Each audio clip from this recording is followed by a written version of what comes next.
you were a designer all along. We're going to tell you more about what that means very shortly. Just to introduce myself briefly, my name is Lee-Sean Huang. I am the Director of Design Content and Learning here at AIGA, the Professional Association for Design. We're here to talk with a few amazing designers from Coforma and learn about their winding paths, unique journeys, and varied experiences and careers that brought them to where they are today. So first, a little bit about Coforma, and then I'll briefly introduce the folks on our panel and have them talk more about their own stories. Coforma is a rapidly growing design firm that crafts creative solutions and builds technology products that improve the communities served by their partners. Their work ranges from government to nonprofits to private industry and focuses on improving access to health equity, providing quality services and products to veterans communities, and positively impacting immigration experiences. One of the factors that contributes to Coforma's success, as well as one of its intentional structures, is its approach to delivery teams.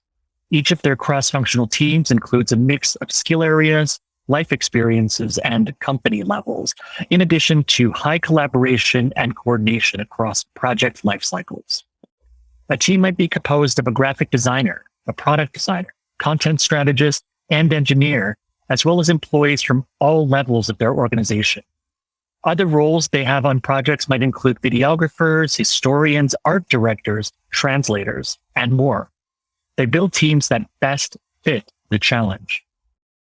So we'll have an interactive session today. Again, post in the chat or help us keep things organized by posting in the Q&A. But Coforma will also be doing a virtual handshake at 3 p.m. Eastern today, where there'll be even more chances for you to interact with members of the team, ask your specific questions, and learn more about their organization. So that is my opening volley. Without further ado, I will briefly introduce our three panelists today. And I also wanted to point out there's a fourth member of the Coforma team with us today in the chat. Arden Klemmer is in the chat. Arden is Director of Product Design and can also answer your questions and respond to you all in the chat. And we have three of our panelists here on camera. First, I'll go to my top left corner. Jane Park is a principal design researcher at Coforma based in Los Angeles. Next, we have Joe Sokohl, who is Director of User Experience based in Richmond, Virginia. And then Julie Pedtke, Senior Design Researcher based in Seattle, Washington. So welcome, everyone, to our team talk today. I'm going to get started with our first question. We'll start with Joe for this one, and then we'll go across the panel. So first of all, Joe, how did you find yourself in your current role at Coforma? Can you tell us more about your background and how you ended up as a director of UX? Absolutely. And once again, thanks, Lee-Sean, for hosting, for navigating, for wrangling. Definitely appreciate that. And this is really just a lot of fun, and we really love just talking to people about all this stuff. So my background academically was in languages and literature, history, French, German, Latin, Greek, Italian, Russian, English, I guess. All the different types of languages, literature, liberal arts, and never anything in the sciences. That was, a poor choice on my part. I wish I had done more of that. I got to take what, my science was just to barely get by, and the same with mathematics at the time. But I really enjoyed and for many years studied a lot of different things, from writing to editing, but also a few diversions of being a road manager in different times, being a soldier, being a cook, a chef, a music editor, music writer, DJ, radio DJ. I guess I have to use that preposition, that adjective now, because DJ means different things, but lots of different things. And I started in this kind of field generally about 20 years ago, or more, in technical writing manuals, writing language, using those skills. But I kind of reached this epiphany after working to craft these great manuals, that I could work better on doing something like, writing great, well-designed interface, technical writing. And that's honestly just pretty good stuff because of the way it's, the lettering is good, the visual hierarchy.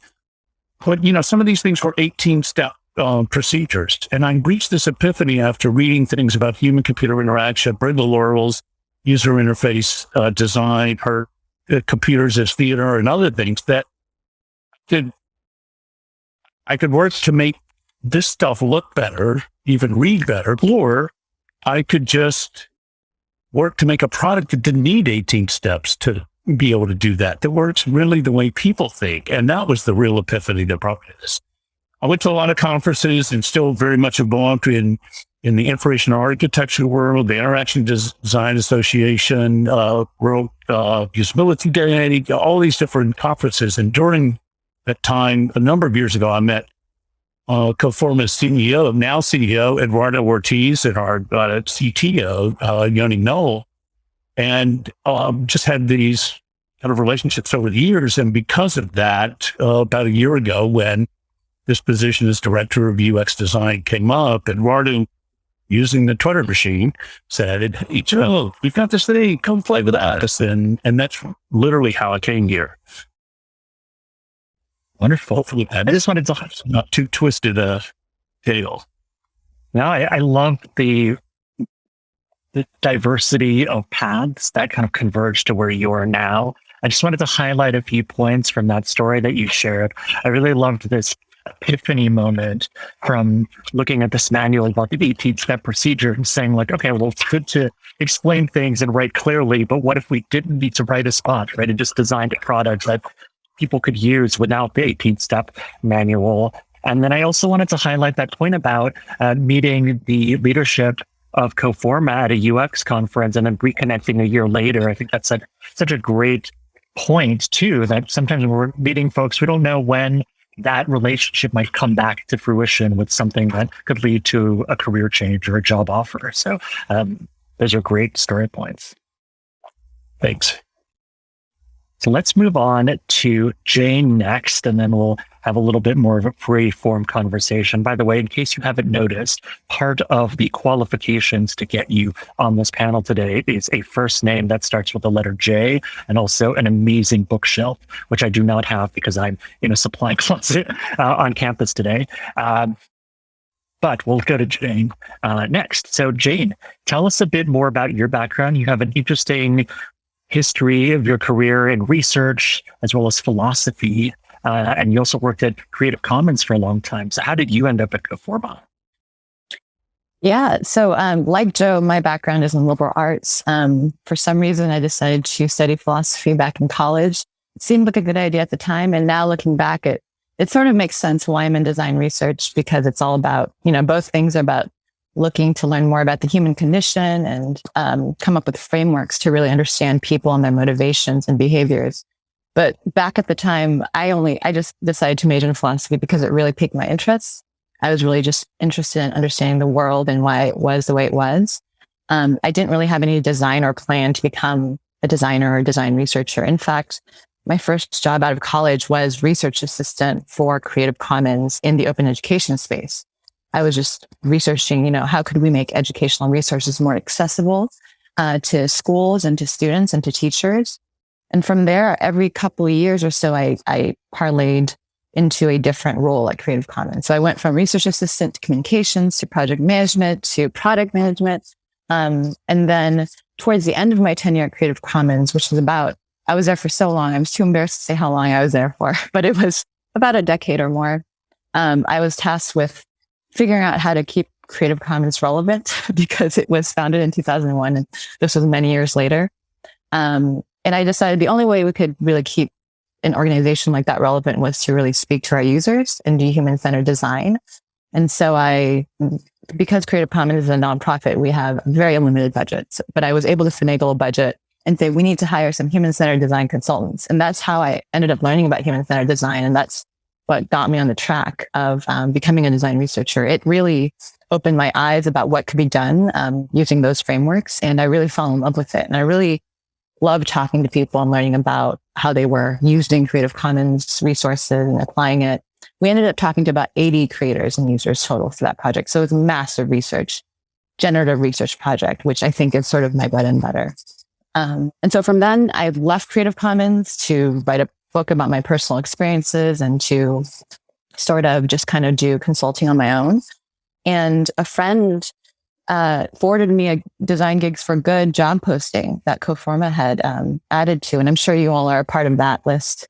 And it was just a contract position. And I will say that I was only planning to stay with Coforma for a few months. And so don't ignore those contract positions. They can lead to full time. And I just kind of fell in love with Coforma too, the organization, because of the people and the way it was structured. And so here I am. That's how I ended up at Coforma and in design research. Wonderful. I think there's some points to highlight there as well about how you hired the consultants to help you with design research at Creative Commons, but as a nonprofit, like you're really extending that bang for your buck by also expanding your own capacity to learn how to do some of this to complement what those consultants were doing. I'm also just fascinated by your philosophy background as well. We were talking about this in one of our prep calls about your interest in the human condition and how that applies to your design practice now. Can you tell us a little bit more about that actually? Yeah, I mean, I guess philosophy is all about understanding the human condition, right? Or how the world works and why things are the way they are, and depending on the branch of philosophy you study. And I feel like design research and human-centered design is all about that as well. Especially the generative research phase, where you're really trying to understand the users and the customers you're designing for, their motivations and behaviors and desires, and really parlaying the vague sort of qualitative insights you get from that and parlaying that into real world, like what does that look like for a real world program, a real world product, and making those insights really palatable for the client and telling us a convincing story about the people behind the product or the program. I think that's sort of the space that I relish and thrive in. Wonderful. Well, thanks for helping us connect some of those dots there. I just also wanted to acknowledge in the chat, looks like Ashley Axios, who is Chief Experience Officer and a co-owner at Coforma, has also joined us in the chat. So folks in the chat, feel free to interact with Ashley as well. And Arden is also there to interact if you wanted to ask any questions. Last but not least, for this round of questions, let's move on to Julie Pedtke. Julie, you have a different design background in architecture, as in like physical architecture, not information architecture, and you transitioned or pivoted into the digital UX space. Can you tell us a bit more about your story? Yeah, definitely. It's interesting. Now I have to often qualify like, oh, it's like literal architecture, not information architecture. But I had this interest in place and cities and, kind of understanding the systems that kind of shape our environments. And the first time that I was really exposed to the kind of digital UX product side of things was at a previous role at Sidewalk Labs, which was a really interesting, like interdisciplinary team, a mix of folks from tech and Google, and also folks from city governments and urban design. And we were thinking about the future of cities. And it was during that work that I kind of got exposed to more of the UX methodology.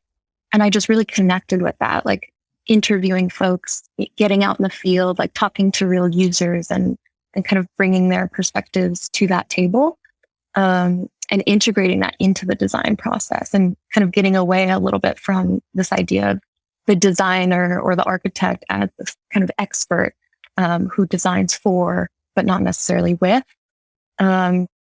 And so from there, I kind of made that shift and started working a little bit outside of that topic area. But I still had a really strong interest in civic design and technology and doing work that had like a social impact. And I got to kind of do a deep dive in that earlier this year during a fellowship, did some work around services for folks coming home from incarceration and that was really interesting, kind of thinking about how technology plays a role in that space. But I think this interest in like civic design really is what drew me to Coforma. I appreciate that we can kind of choose the work that's meaningful to us and work with clients that we really believe in, and also turn down work if it doesn't align with those values. So yeah, that's an overview. Wonderful. Yeah, connecting the dots from what I heard just now, I feel like there's so much discussion and debate right now about like what constitutes infrastructure, right? And we often think about this as like the hardware or like the buildings and the planning and all of this, but we're so connected all the time with like these or the computer that I'm signed on to and all of this stuff around us that the digital space, these products and services, especially in the civic space, are also part of our shared infrastructure, right? And so how do we think about these obviously as different media, but also as interconnected in that way, to maybe expand outside of these usual silos or academic departments of how people are trained, how designers are trained? Yeah, definitely. I think it's really exciting to be able to work across industries and kind of see the similarities there, and use that as like, have analogies from different fields that you can bring. I've found that to be really fun and really exciting in the work. Yeah, definitely. And especially when we have a field called, say, information architecture, right? It's like helpful to have an actual architect with that background as well. It's not just a metaphorical thing, but there's some deep experience. Wonderful. Well, since Julie, you spoke last, we'll have you go first for this round. The question for round 2 is, what drives you in your career? So I loved hearing about your transition from architecture into UX and the civic space and how they're so intertwined, but it's still a bit of a leap. Architecture school or any sort of academic program is an investment in time and money and all of that. So there's some risk there, or this feeling of like, okay, well, you don't want to give up on something that you really invested in. So can you tell us more about that change? Like what you had to maybe let go of, or how did you sort of jump into the void, if you will, or embrace the blue sky, whatever metaphor you want to go with there? Yeah. No, it's true. It's definitely a process. And I think it's hard to tell at any point. Sometimes you question like, oh, was that degree useful? Or, oh, was that experience, does it translate? And I think it's always a process, right? It might come around a little bit later on in ways that you don't expect. But I think for me, like I made this leap, but I think what really drives me kind of stayed consistent across those different fields. And that is really like making the design process more participatory. And that's something that I think really translates across whatever you're designing, right? Whether it's a building or a digital product or a service, but having that as kind of an underlying value and wanting to, bring new people to the table who aren't always part of those conversations. And like you said, kind of work across those silos, work across those disciplines, is really exciting. And that's the thing that is always kind of in the back of my mind and potentially the most impactful and the best work to be doing. Wonderful. So I'm going to move to Joe next, actually, because Joe, you've also talked about an interest in architecture. In one of our prep calls, you talked about the inspiration you drew from the work of Frank Lloyd Wright, and a sense of place. You were also telling me about what you were motivated by, the quote unquote boring stuff. So I'd love to hear about both of those and more if you'd like. Awesome. Yeah. Well, and that's all true. And I think it's a federal law that says any presentation I'm on I have to have some reference to Frank Lloyd Wright in my talk. So even if it's a reference to Simon and Garfunkel, but it is true that for all of his faults and all of the problems in Wright's career, one of the things that a lot of people don't realize is honestly how human-centered his work was. When he did the Falling Water, certainly, iconic house, probably the most famous home ever architected in the world, some people say. When he did this design, so there's, great stories about how he did this process, but he met with the Kaufmans in Pittsburgh and he went to Bear Run and he walked the entire Bear Run, where they had this camp, and they would go on the summers and frolic in the waters and the woods and stuff like that. And they would have their department store employees come down. So it was this human-centered place, and they loved it, and they wanted to have a house there. He walked in his black suit and his string tie and his pork pie hat that he was iconic for. And then he had his draftsman come in and make exact plots of every single bush, every single rock, every single boulder. And then, of course, he famously went away and did nothing for 3 months. And when Lily Kaufman, in their exasperation, took a train up from Pittsburgh to Chicago and called him and said, "Frank, we're on our way to Spring Green, Wisconsin." And he said, of course, "Come on up and go. Well, waiting on you." And then he started drafting, as we know, and he started drafting. No, not everybody should design this way. But the point is, when they came and he showed up with these famous designs and really high-level sectional blueprints, he said, here you go. And Lily Kaufman said, "My God, Frank, I thought you were going to build us a house next to the waterfall, not on top of it." And he said, "In time, Lillian, you will tire of the view of the waterfall, but you will never tire of the sound." So he was accurate. He's true. If you ever have a chance to go there, do. And it really is amazing how he saw within them a desire for something that they hadn't expressed, which is why, focusing on that idea of meaning of what people engage with, it does come from that sense of place, and place is that thing that we have inside us. Space is what's around us. Place is what's inside of us. And that's where information architecture is one of the overarching frameworks of what we do. What really jazzes me is important. And the other thing is, real quick, I've always felt, that I do UX for the rest of us. I let the cool kids do the cool stuff. But for me, I love doing the boring things: order processing system, data entry forms, insurance signups, the productivity applications that people do day to day, because most of what we do and the digital engagements that we have, so much of that is in the concept of work. And how do we make that environment better for people? And if we can reduce some of the friction that people have in that, I think we're doing a good job. And I think that's part of the idea of doing good for the work, and our approach at Coforma, one of the things that really brought me here is this mixture of people, as you see, and is that very fuzzy boundaries, among what we do, so that we can all learn from each other as we have this very focused approach of who we'll work for, who we won't work for. As a former soldier and, Army guy, I've served with a lot of people, and I saw a lot of things as, people serving.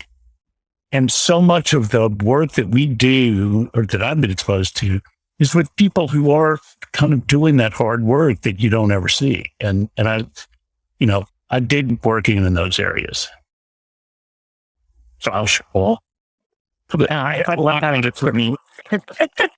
I love how you wove together those two very different curveballs that I threw you for this question. But if I may attempt to briefly synthesize a little bit or try to interconnect this, we've been talking about infrastructure. We've also been talking about maybe some of the quote unquote boring work, but so necessary. But even with a building, right, with a architect like Frank Lloyd Wright or a Frank Gehry these days, all of that sort of stuff, right? There's this sort of wow factor maybe of what a building looks like from the outside, but so much of the work is invisible, right? It's like making sure that the plumbing works or that there's, good circulation, all of these sort of things that you don't notice until something goes wrong. So I think there's something there in terms of extending this metaphor, trying to understand things that with our physical space, just because it's a bit more tangible, but extending that back into our digital services as well and how we make sense of that. Yeah. Yeah, I dig that. All right. But you're not here to watch me or listen to me philosophize. So I will go to Jade next. We've talked about the human condition as something that interests you and drives you. Can you tell us a little bit more about that? You've also written a book as well. So yeah, help us connect the dots a little bit more about your motivations. Sure. And just as an aside, I used to live next to Frank Lloyd Wright's Hollyhock House in East Hollywood. So I get all the references. So I haven't written a book yet. I'm in the process of writing it. It might be a longer endeavor, just like my endeavor with Creative Commons, but it's a personal passion project. And it actually was born out of my time with Creative Commons. And I guess what drives me is not so much, I don't know if it's learning new things as much as exploring the unknown, and really sort of pushing into new spaces that I haven't been in before, being in new environments, whether it's through travel, which I got to do a lot with Creative Commons. I was very fortunate. Or through, research and learning about the human condition and different people's motivations and perspectives.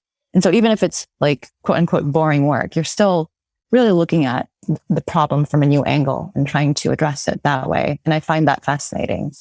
And kind of bringing people along with me as I explore the unknown, because it's no fun to do it alone and doing it with a team of folks.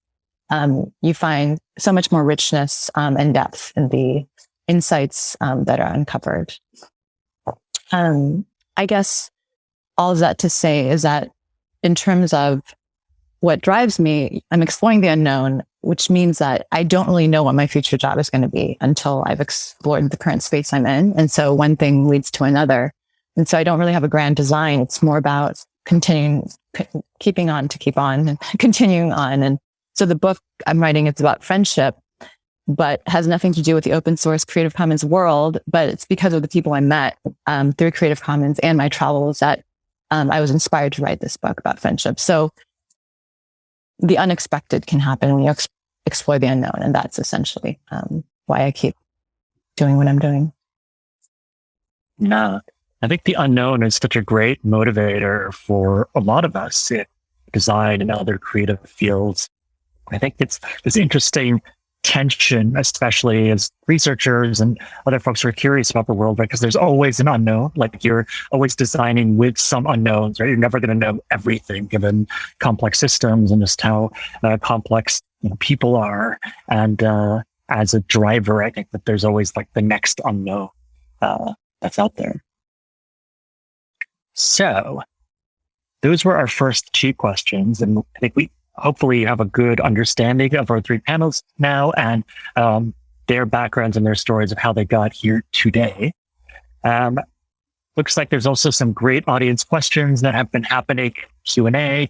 Clemmer has, Arden has gotten to a few of those already, some of the shorter answer ones. I've got a couple more general questions about Coforma, about your remote teams and how that works and about your culture. And then of course your open roles and hiring as well. And then we can also weave in some audience questions. Jane, since you were last in that round, can you tell us first about some of this designing remotely, just your processes for that at Coforma, which you also had experience with Creative Commons and a virtual team there. So I'd love to hear about some of your thoughts there. Yeah, I worked remotely for 9 years for Creative Commons, and now Coforma is a completely remote organization. It's so ironic. I actually left Creative Commons because at the time I thought I should really be around people more often. And then the pandemic happened. So you can't really plan for these things. The unknown happens. And so I think with remote work, Coforma actually has it down in terms of how everything is structured. A very active Slack presence. And when it comes to design work, you use a combination of Zoom and Mural for Post-its.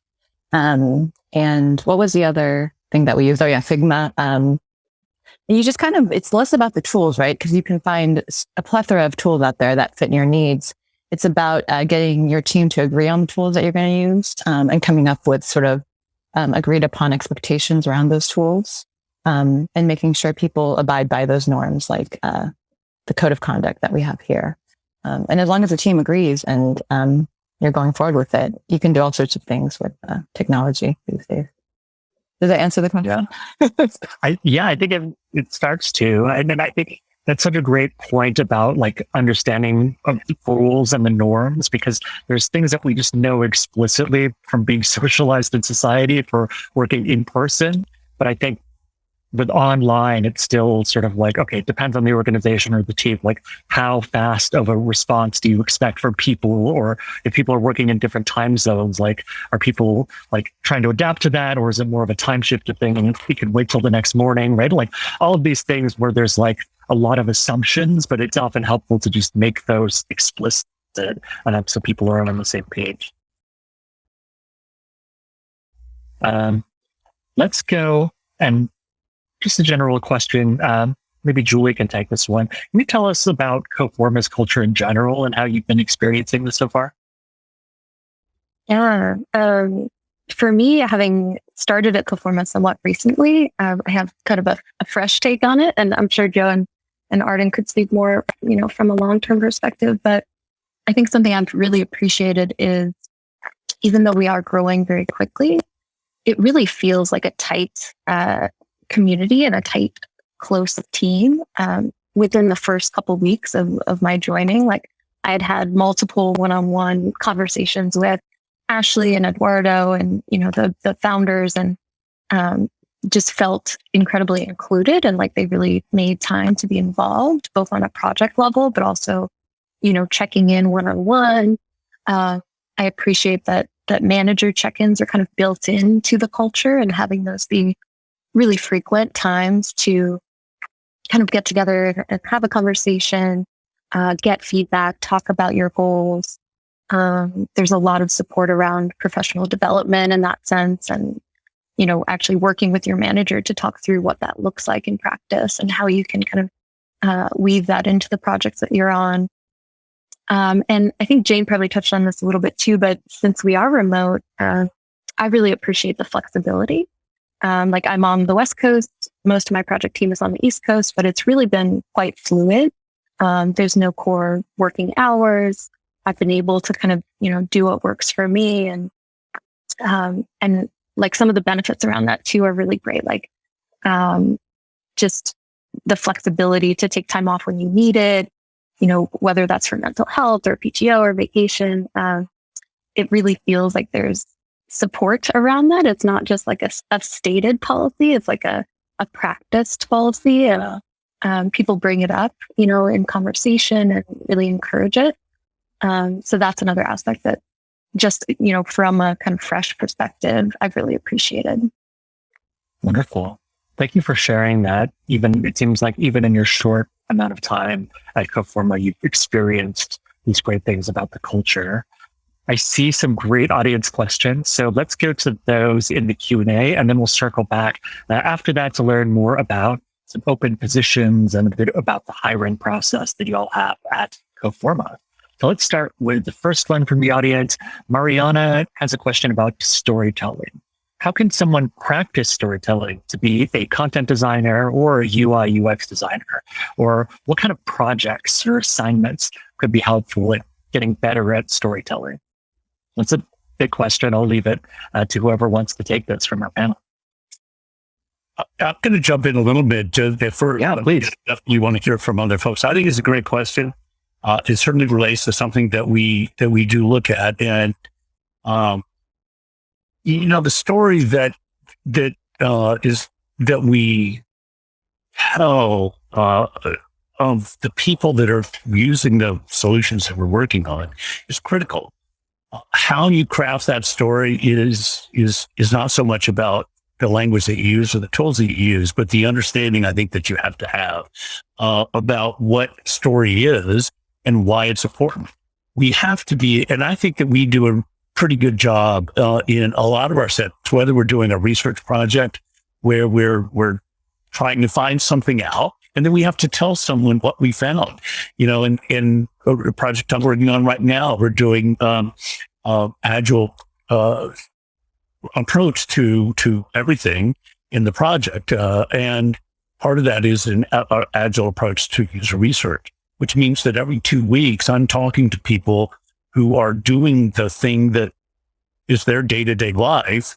I'm being able to synthesize things that we discover into a narrative that says to, whether it's to our client, but also to our developers, also to other team members, also to other teams outside of the one that I'm on, because we share an awful lot. Back to what Julie was saying, is we have this culture of letting people know what's going on. In some companies, in some situations, it's like when I'm, being in military intelligence, where you're supposedly working on the same team or project, but no, you can't tell anybody what you're working on because they might have some power. We don't have that. And instead, there is this idea of telling stories throughout everything that we do, whether it's, again, to the client, to the team members, to other people in the team, but also there's a story that comes out of the experience of using that thing. And that's kind of one of the things that we kind of try to make sure is it's in there. It's got to come out. Yeah. I feel like there's a couple things I wanted to highlight there, riff on. One is just that storytelling and it's become a bit of a buzzword, and it sort of extends to a lot of things, but sometimes it's just as fundamental as just communications, right? And it's like making sure that everybody is aligned and communicating in a way that like you're working on the same project or your understanding of the project is the same. And then there's this other point about how do you show your work in context, right? And I think there's sometimes there's almost like a too narrow focus in showing design work of like, oh, these are like just the screens or just the comps. But sometimes you need to zoom out a little bit to get cinematic, right? And show like, okay, how does this affect a user's flow or their workflow? How are they using this? Like, where are they using this? All of these sort of things that involve zooming out a little bit beyond just, the pixels that you might be evaluating. There's a great Rob Grier story, and I can't remember the name of it, but it's a story, and I think it was this technique of starting with, there is a hand with a manacle, and there is an arm, and it's this story that ends up, it's a short story that's just a scene with a person fleeing up some stairs in a dungeon. But it is that the part of the problem is that if you focus too much just on one artifact and never keep going, you never get the story. I think that idea of cinema is probably really important to a lot of what we do. Yeah. Wouldn't that make it? I mean, do you all feel the same way? Does that make sense? To me, just riffing. No, I agree, Joe. I think in terms of practice, just kind of volunteering to be the one communicating to your team or to the client. We at Coforma, we have, because we work with a lot of government clients, we end up doing a lot of report outs. And we do them every 2 weeks, every month. And they are all about telling a convincing story for the client and for the stakeholders.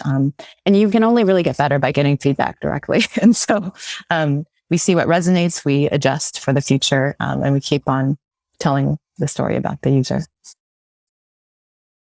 Yeah, I would jump in here with one example that I've kind of heard about that I think is just really speaks to this in terms of using storytelling to help people understand really complex situations. So being able to kind of listen, first of all, and kind of understand the story that users are telling us, and then be able to kind of pass that along and retell it, whether it's to the client or another partner. But we did a project that was to create an app to track the spread of COVID using how much people were moving. And it was really complicated to understand like why the data we were showing was important, and developing several narratives to kind of contextualize that data just made it click so much more quickly. And I think that's just like, yeah, there's something really human and understandable when you put it in narrative forms that I think is just, really important and comes through in projects like this. Wonderful. Thank you for sharing that specific example from your work. Now let's move on to a different audience question. This one is about challenge of ageism. It's a real thing in the working world. And they say design isn't immune from it either. Have any of our panelists ever dealt with ageism? And how has that informed your career paths? So I think all of us can probably talk to this. I will say that I'm definitely very aware of it. And I think we all are, in the sense that we want to know where things, where people are and where they are in their own journey. And yet, for one of the problems in design, especially, is that you sometimes you get that idea of, oh, we're designing for your grandmother, right? You've heard that, or let's design this. This is designed for kids because the olds won't get it. There is a certain amount of that, and I just think about basically Prince Albert and Ozzy Osbourne is Prince Albert who just Prince Philip. Prince Philip recently died, and Ozzy Osbourne. They're the same age. So the thing that defines them is the behavior, and especially in UX, in user experience research and user experience design, it's about people's behaviors. And so that's where we definitely focus on that from a career standpoint. I'm certainly aware of it. But the biggest thing for me personally is being open. I look at some of my peers and say, you can't be focused on, being that person who says, Chief Jay, should I tell you the music they listen to is so loud and the names of these bands? The Who? Led Zeppelin. Now that was music. Instead, we have to learn how to adapt on both sides of that equation. It's not just sometimes when we talk about ageism, it's about, people who are over 50 years old or whatever the number is, feel left out. And if they are, that's wrong. It should be illegal. And we don't practice that at Coforma. Coforma, we literally say, are you of legal age to work here? And are you still living? And, so those are kind of our parameters, and we'll narrow things down from there. But the age is completely irrelevant to us. Sorry, I'm soapboxing there a little bit, so I'll pass that on to my peers. I was just going to say that we also can help combat ageism with our own research projects. So one project I'm on or was on was really, interviewing retirees, veterans, folks who are a bit from the older part of the generations. But you learn a lot about these people who are, just people at an older age. And their reasons for retiring aren't always just to retire. They retire to go on and work in different fields. And so really how you couch the language and the terminology around describing user types or personas, that's how you can really shed light on the diversity of people at all ages that you are serving, and really kind of convince the client that, every generation is worth designing for in these ways. And there's a diversity that exists within every sort of age grouping. Julie, I see you nodding. Do you want to jump in, or is this just whole hearty support of what Jade was saying? I'm just supporting. I'm feeling it. Yeah, I don't have a lot to add. I would just say that whole piece around designing, the sidewalk cut effect, right? This idea that if you design for the most vulnerable in a community and make something really easy and accessible, it ends up benefiting everybody. I just think that's an important value that came to mind. Wonderful. Thank you. So I'm trying to manage our time. There's some great audience questions, and if we don't get to all of them, I'm trying to group them right now. There's some folks who wanted specific advice from transitioning to, say, from illustration and cartooning to design, or from IT into design. If we don't get to your question, hopefully you can make it to the handshakes later and ask those individually. I'm going to focus on the general Coforma questions for the 9 minutes or so we have left. So why don't we go to John's question about onboarding experiences at Coforma? Maybe just group that too with maybe your hiring process and your onboarding, so folks get a bit of an idea of how you bring new team members in. That's really for Julie. I'd love to hear your experiences more recently, having come on board. Sure. Yeah. And then maybe I'll kick it back to you, Joe, for some of the hiring piece. But yeah, my experience was interesting. I think I'm somewhat new to remote work. I was remote during COVID and was kind of hybrid in one role before that. But I think remote onboarding is always challenging. And for my particular project, I onboarded part-time and then started full-time. And I appreciated the team's like flexibility around that because it just based on the timing and some other work I was doing, that really helped me kind of start to get on board and to get familiar with the team before kind of jumping in the deep end. And it was also really nice. We had kind of a cohort of contractors who were joining for that project. And we were able to kind of sync up in that way and kind of exchange questions and do some of that onboarding together, which I thought was really effective. Yeah, I'll leave it there for now, but would love to answer specific questions too if there are things about onboarding you're curious about. One of the things that I love about Coforma is that, following on what Julie said, the tools, the support, the focus on being very intentional about being a remote first company comes through as opposed to an add-on. I've been working remotely probably since 2005 in one form or another. But usually it's been me being remote and my team being in Boston or in Atlanta or in, Portsmouth, New Hampshire, some other place. And that's usually where you're on the other side of a conference call, not a Zoom, where somebody says, "No, Joe, we're writing on the whiteboard. Imagine there's a stick figure and a line going to the right." It's very dissatisfying. Here, the assumption is everybody is in the same mode. We're all remote. Therefore, we all have a kind of a joint cultural responsibility to look out for each other. So there's definitely a top-down ability from IT, from leadership.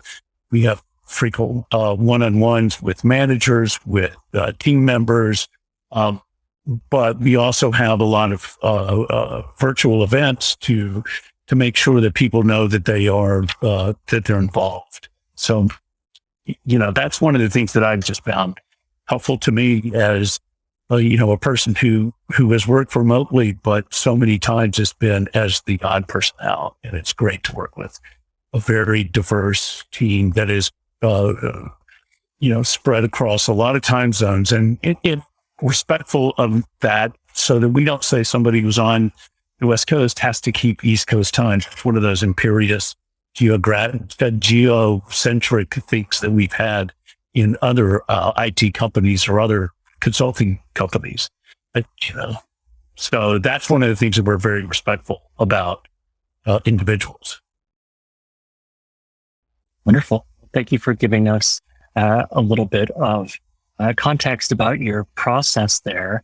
We've got about 4 minutes left. So I wanted to just focus and let you have the floor about any roles that you're actively recruiting right now, but to bring in some audience voice if there are some questions about any junior roles that might be available. And then also wanted to go into this now, like some real talk. What are some of the challenges that you're facing as an organization, and how are you dealing with that? That could be a whole new session as well. But why don't we focus maybe on the opportunities first, and we'll see where we can go. Sure, I can start. So we have 3 opportunities that we're highlighting at this conference specifically, and that we just posted. One of them is more sort of mid-level, not quite junior, but mid-level. We're looking for a research design ops manager. And this person would really be responsible for looking across the organization and across our design department and just kind of figuring out what is the experience of designers and researchers when they're on these projects, and how can we make that experience better, from the technical tools that we use to how meetings are structured more collaboratively and openly and transparently, to engaging the client more effectively and putting our research frameworks into practice. The other 2 are senior. So there's a director of design research who would work alongside Joe and myself and others, and Julie, basically to lead the design research end of things. And it's really about someone who has lots of experience in research of some capacity and who can really translate theory into how we do design research at Coforma across client projects. And then the third role is the director of content design, And that's all about, still director level, but all about working across the organization, working not just with the design team, but also with communications to make sure that the language around our services and products are really user oriented and are effective that way. So those are the 3 postings we have up now. Wonderful. Joe, did you have that we said?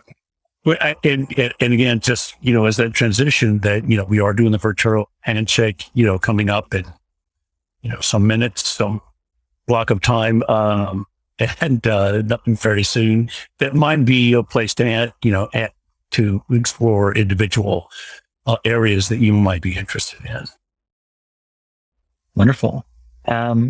So yeah, again, 3 p.m. Eastern time is the virtual handshake. And you'll get to meet with the Coforma team there as well, address some individual questions. For folks who maybe aren't right for one of the 3 highlighted job opportunities, what's the best way for them to keep in touch and follow along with what Coforma is up to? Well, I would certainly say following our, is all the grams, the Instagrams, the Twitter gram, the LinkedIn gram, all the grams. And now that was like a joke, only without the error. But anyway, yeah, we're definitely on social media, on coforma.io. Definitely keep in touch there. And if you see that you want to work, you see the work that we're doing, you see the type of people that you would like to work with, you would like to add to the approach that we're doing, and we're extraordinarily passionate about what we do, feel free to reach out to us. Reach out through social media, through the website, through dozens of ways in that sense. Does that kind of help? And even from the standpoint, apply for a job and in your cover letter say, I'm really not applying for this job, but I think that I could be, in all seriousness. And we don't know when that might be. But somebody had asked a question about, what about jobs that are not advertised? Get in touch with us. We'll talk. That's kind of the best way. And it may not be the right time. It may be that we don't have a need for a calligrapher right now or a cartographer, but, maybe we will need that digital cartographer who has digital calligraphy as their passion. I don't know. Yeah. Wonderful. Well, what I'm hearing Joe saying is get in touch. They're easy to find. Coforma, find their channels, follow their website. Some organizations make it hard for you to talk to a real person, but 3 real people who work at Coforma now. So they're here to make themselves available to you, even if there isn't a specific job opening right now that maybe fits your profile. So on that note, the Coforma team will be available in about half an hour, 3 p.m. Eastern. So I hope you can join there to learn more. There'll be a lot more time to ask your individual questions. One of my colleagues will be handling that session, but I'll be back tomorrow with our 1:30 p.m. Team Talk with Black & Decker. So I hope you'll join me for that. And I'll also see you all on the Slack group. So be sure to join the conference Slack and you can interact with your fellow attendees, and some of our sponsors and hiring companies are in there as well. So see you there, and have a good one, everyone. Bye. Thanks, Julie. Thanks, Joe. Thanks, everybody.